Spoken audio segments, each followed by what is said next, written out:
احشروا الذين ظلموا وأزواجهم وما كانوا يعبدون من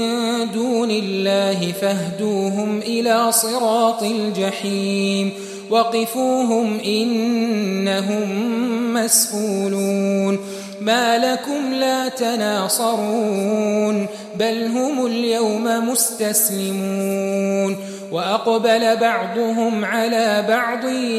يتساءلون قالوا إنكم كنتم تأتوننا عن اليمين قالوا بل لم تكونوا مؤمنين وما كان لنا عليكم من سلطان بل كنتم قوما طاغين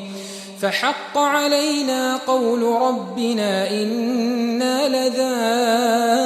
لذائقون فأغويناكم إنا كنا غاوين فإنهم يومئذ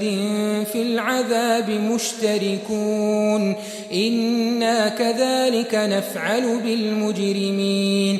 إنهم كانوا إذا قيل لهم لا إله إلا الله يستكبرون ويقولون أئنا لتاركوا آلهتنا لشاعر مجنون بل جاء بالحق وصدق المرسلين إنكم لذائق العذاب الأليم وما تجزون إلا ما كنتم تعملون إلا عباد الله المخلصين أولئك لهم رزق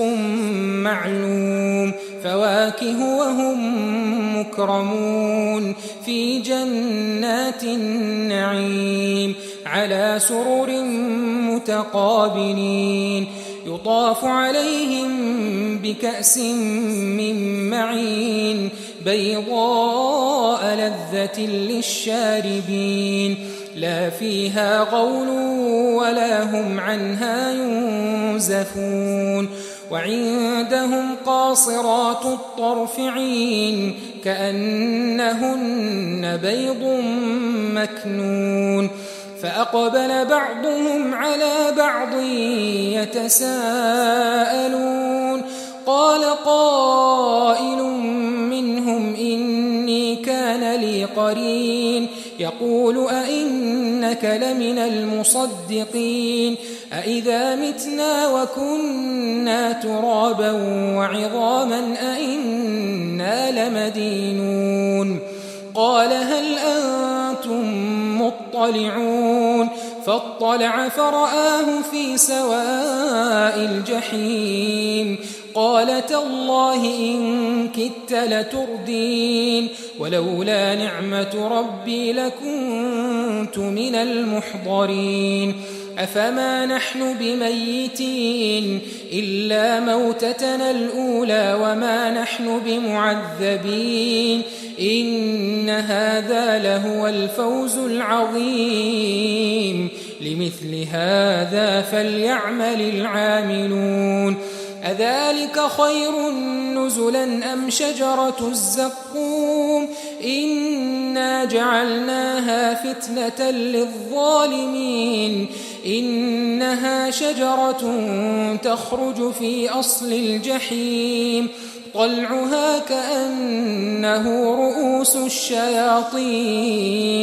فإنهم لآكلون منها فمالئون منها البطون ثم إن لهم عليها لشوبا من حميم ثم إن مرجعهم لإلى الجحيم إنهم ألفوا آباءهم ضالين فهم على آثارهم يهرعون ولقد ضل قبلهم أكثر الأولين ولقد أرسلنا فيهم منذرين فانظر كيف كان عاقبة المنذرين إلا عباد الله المخلصين